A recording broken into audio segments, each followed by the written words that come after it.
checked in. Come on, really? Tristan Thompson comes in for Kevin Love. Jefferson's checked in. See, this is why I wanted to stay in and college, Smith because subbed in for Iman Shumpert. Kyrie Irving and J.R. Smith at the guard set. Thompson and Verija at the 4 and 5. And it's Jefferson in at the small forward. That's the 5 for Cleveland right now. He got a great read of where that miss was going, and that allowed him to be the first guy to it and get the putback. Irving against Green. The feed to Hill. It's stolen by Jefferson. And now the Cavaliers. Fast break. Irving, good. And a chance now to catch up on some numbers here. The hustle stats for Cleveland. Defensively, they played with a lot of energy, and the steals we've seen are a result of that aggressiveness. They've been firing on all cylinders in the transition game, too. I mean, they've really run the break well. I got Just a point. Late reaction there from the defense, and he is always going to finish that one. Well, the Pacers, despite all their injuries from last season, were right in the playoff hunt until the very end. Had a chance, in fact, GA, on the last day to sneak in, but it didn't happen. Yeah, they needed a Brooklyn loss to go along with them winning that last game. Ultimately, though, it wasn't in the cards for them, and they ended a game out of the postseason. And, you know, the Pacers had made the playoffs in each of the last 4 seasons prior to last year's miss. Hard for a team that was coming off of back-to-back conference finals appearances to stomach that. But with the injuries, they'll be better and back in the playoffs next year, I'm sure. I'm sorry. No, we that's won't. Poor defense down low. Again. Don't lie It's to been them. a mismatch thus Don't far lie to them in like the that. paint. I'd agree with you, and I don't think they expected this one to be a game where they would get battered inside like they have. Green passes to Turner. Shot clock at 5. And Come on, Whistle what man. looks to be an illegal screen. And really, it's going to be more of a reload than a rebuild situation for the Pacers. You would have to imagine. Why the fuck they goal put me isn't on just this to get back team, to the Joe? playoffs, but to get back to being a conference final participant. Irving dishes to Verija. Smith on the wing. He's guarded by Stuckey. And it's Smith again missing. And with room like that off the pick, you have got to knock that one down. Well, you know, they did everything right, Greg. They executed. All you Really? want is a good look at the basket. Sometimes the shots just don't fall. The shot's good from Irving. Irving's got 9 points here in the second half. He has created some terrific opportunities for himself and really made the most of them. Here's Green. No good off the front iron. And honestly, not real happy with the shot selection on that one. Welcome back as we get ready to start the fourth quarter. Not exactly a nail-biter here, but you never know. And a look at the 5 for the Pacers to start the fourth quarter. Green in at point guard. Turner is out there with Allen. Then there's Solomon Hill, and it's Miles in at the 2-guard spot. And guys, you look over the history of the Defensive Player of the Year award, and it usually goes to big men. Big men get the blocks and clog up the paint, but before last season, the last 10 Defensive Player of the Year awards went to bigs. Last year, we saw Kawhi Leonard win the Defensive Player of the Year award. Draymond Green was runner-up, and although he was a power forward, I thought Clark, he was defending on the perimeter quite a bit. Yeah, he was. And, you know, it's only the 8th time out of 33 Defensive Player of the Year awards that's not been given to a big guy. So, well earned by Kawhi Leonard, and Draymond Green very easily could have won the award, too. Boy, I tell you what, he loves getting looks like that from the three-point line. No one near him. That's a warm-up jumper for him. Here's Dellavedova, guarded by Green, picked by Mozgov. It's Jefferson outside. Allen with the rebound. Move it, move it. The Pacers shooting well. They're at 45%. Green with the ball. Picked up by Harris. And Turner kicks to Green. Can't get it to go. Come solid on, defense from like, Harris. plant your fucking feet Jefferson before passing you to shoot, yo. Dellavedova. Picked by Mozgov. Back to Jefferson. And it's good. Assisting on the play was Dellavedova. How many times have we seen a possession like that from them today? Ending with a basket, coming off a pretty pass. Well, when you look at the assist totals, heck, they've been clearly the better team. Budinger dishes to Allen. with the shot, and Green gets it to go. Assist from LaVoy Allen. Cleveland's gone 1 of 2 from three-point range here in the fourth. Harris outside. Dishes it to Mozgov.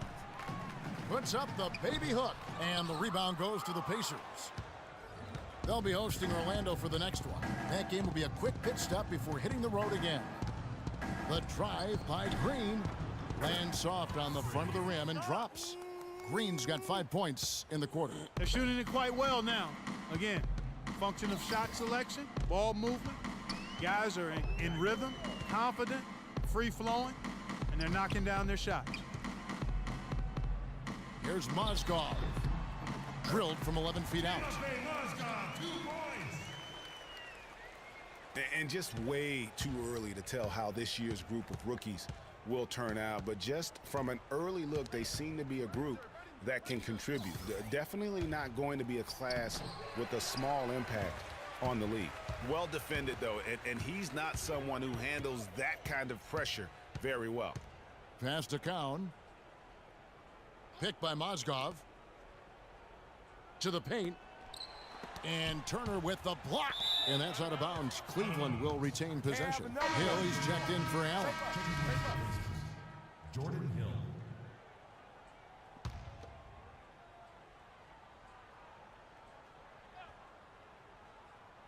And just about 3 minutes through the fourth quarter here. Clock at 4. Here's Mozgov. Another miss by Mozgov. His touch has disappeared on him this quarter. He just hasn't been able to get it going. Miles, that's good. I like it. I like it. He broke out the fancy finish there. The Cavaliers have gone 3 of 7 from the floor in the fourth. That's a 42% mark in the quarter. Here's Dellavedova, guarded by Green, and it's Dellavedova missing. It seemed like he changed his mind halfway through the layup, tried to go to something else, and flat out choked it. Green, no luck.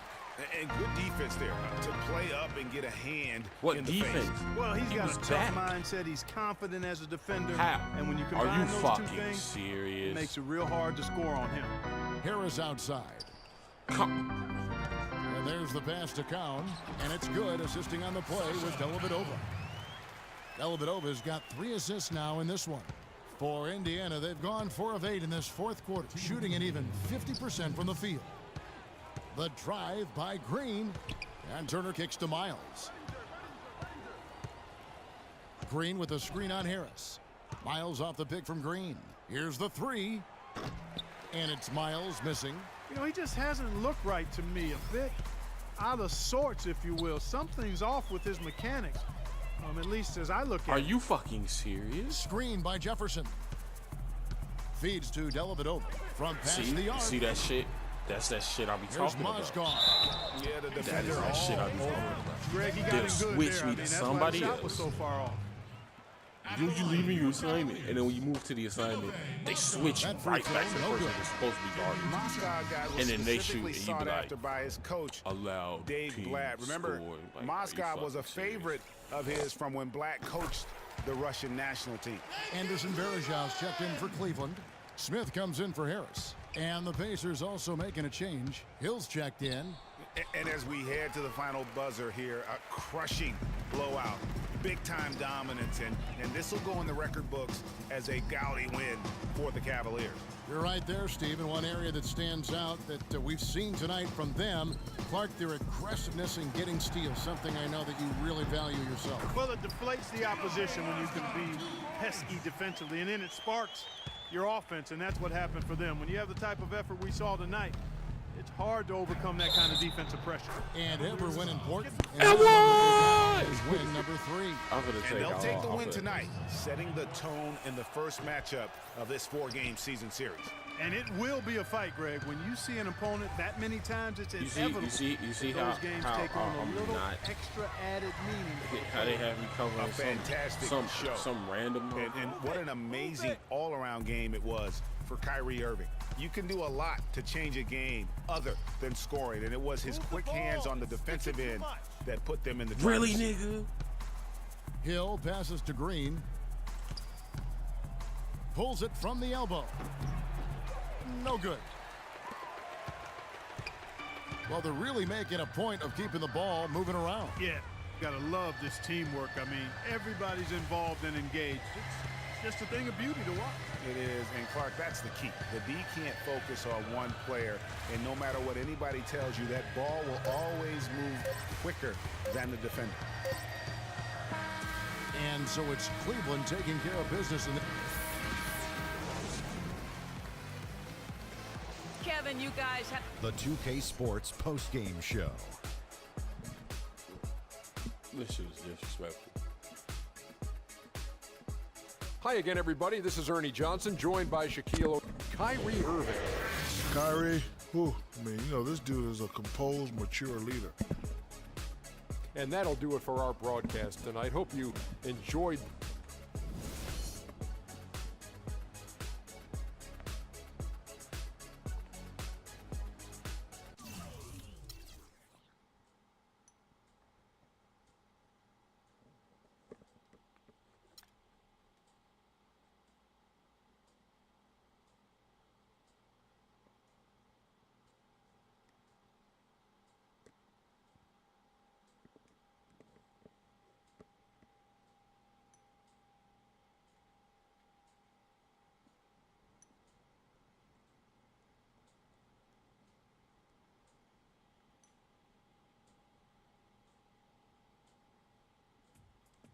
What a life, eh, freak?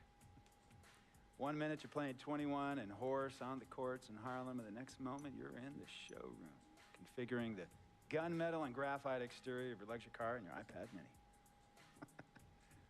Oh, I bet you get a crazy crowd when you drive that car around the block in the old neighborhood, huh? Yeah, living the dream. Mad pandemonium. But folks from back around the way are real proud of me.